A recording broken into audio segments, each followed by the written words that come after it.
Let's begin with the larynx or voice box. There are two functions for the larynx.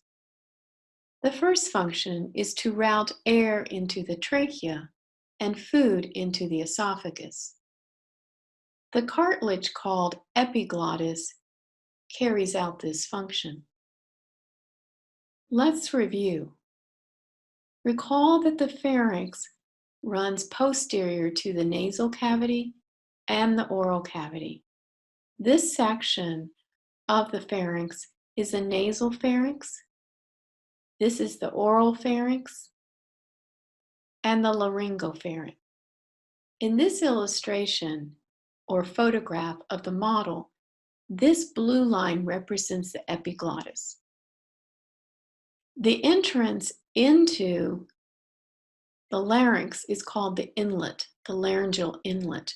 So the glottis will cover the laryngeal inlet when you swallow food, allowing the food to go from the laryngopharynx into the esophagus on the way to the stomach. When you're breathing, though, the inlet must be open so that air can move in and out. The movement of the epiglottis to cover the entrance into the larynx occurs during the swallowing reflex. We'll look at that reflex in the digestive system.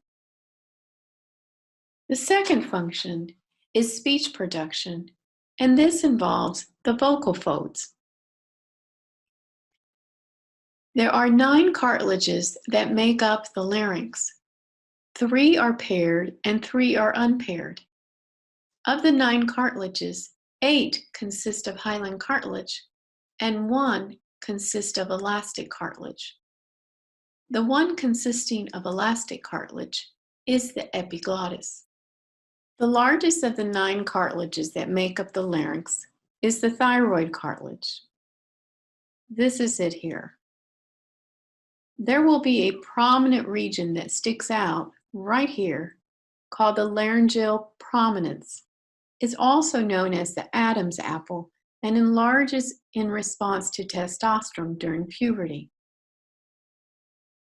The cricoid cartilage is inferior to the thyroid cartilage. It's narrow in the front, and when we look at the posterior view of the larynx, you'll notice it gets wider. So this is an anterior view of the larynx. This structure here is the trachea. From a posterior view, you can see some of the other cartilages. The unpaired epiglottis, recall that it is elastic cartilage and it covers the glottis or opening into the larynx. The term literally means epi means above and glottis means opening.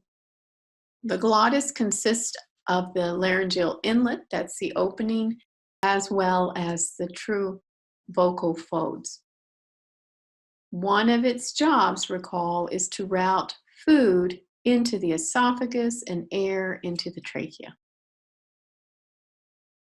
The paired arytenoids are these structures here.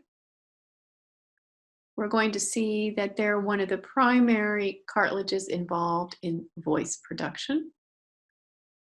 Sitting on top of the arytenoids are some small cone-shaped cartilages, and these are called the corniculate. Think of candy corn. The cuneiform cartilages are paired as well, and they're not visible in this model. In this model, this is a sagittal cut through the larynx. You can see the epiglottis here. So the blue is going to represent cartilage. It's covered by mucosa. This is the thyroid cartilage. The cricoid cartilage, and notice how it is broader on the posterior side. This begins the trachea. So all of this is the trachea. This structure here is actually the hyoid bone. And this is adipose tissue. These are ligaments, which we'll talk about in a minute. There are 2 sets of vocal folds. The vestibular folds are these folds here. They're also known as the false vocal folds because they are not involved in voice production. However, cats use the vestibular folds to purr. The true vocal folds, are just called vocal folds, are these structures here, and they are going to vibrate when you are expiring air, and that movement creates the sound. I'll talk about this in greater detail in just a minute. Recall that the glottis is the opening, and it's going to include the inlet as well as the vocal folds. Laryngitis is inflammation of the larynx, and it's usually due to some type of infection or to overuse of the vocal folds, such as in yelling. This is an image or a photograph of somebody's throat. So you're looking down the throat. These are the vocal folds. This area here is the inlet. So all of that is going to make the glottis. These are the vestibular folds. Here is the epiglottis. In this photograph, you can actually see the cuneiform cartilages.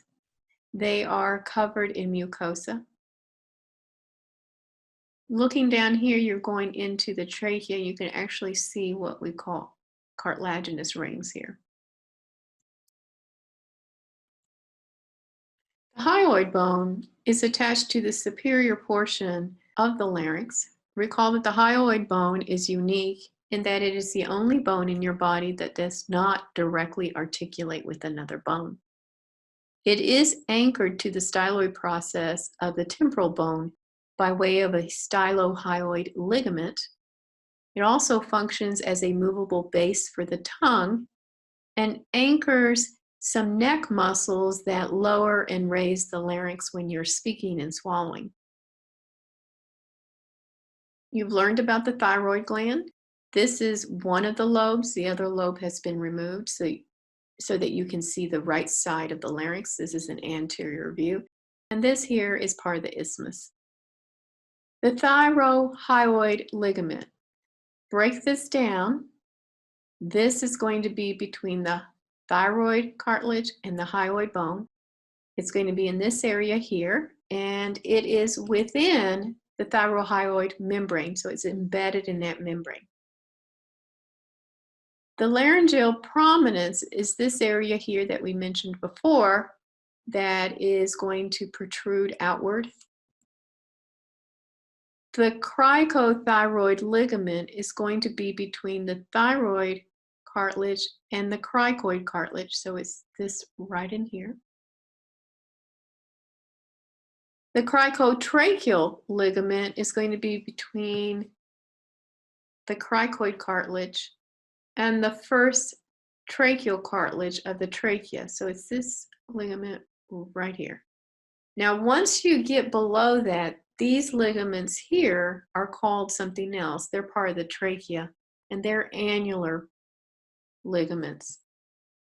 So it's just this one right here, which is the cricotracheal ligament. These are intrinsic muscles, and you just have to know them as muscles. You don't need to be able to name them for me. These are we're just going to collectively call them intrinsic muscles. Let's talk about voice production. Voice production involves the vibration of the vocal folds, and this occurs when you are expiring air, when air is leaving the lungs. For this reason, it's important that you don't try to speak and swallow something at the same time. Remember, when you're swallowing, the epiglottis covers the entrance or the glottis into the larynx. If you're trying to speak and swallow at the same time, the epiglottis will not be covering the entrance into the larynx if you are speaking, and therefore food can go into the larynx, down the trachea, and into your bronchi. Laryngeal muscles are going to be attached to the arytenoids. I'll point those out to you in just a minute. And they're going to move the arytenoids. When they move the arytenoids are also attached to the vocal folds. So when they move, they're going to change the length and the tension of the vocal folds, and that is what determines the pitch. So the length and the tension of the vocal folds are changed by the movement of the arytenoids primarily, and muscles attached to them, laryngeal muscles attached to them, will move the arytenoids, and this will create the pitch. The tenser the fold, the faster the vocal folds will vibrate and the higher the pitch. In addition, the pharynx, your sinuses, we talked about paranasal sinuses, the oral cavity and the nasal cavity all function as resonance chambers. What this means is that they're going to amplify and enhance the sound quality of your voice. So if we're looking here, these are the muscles that are going to move the arytenoids.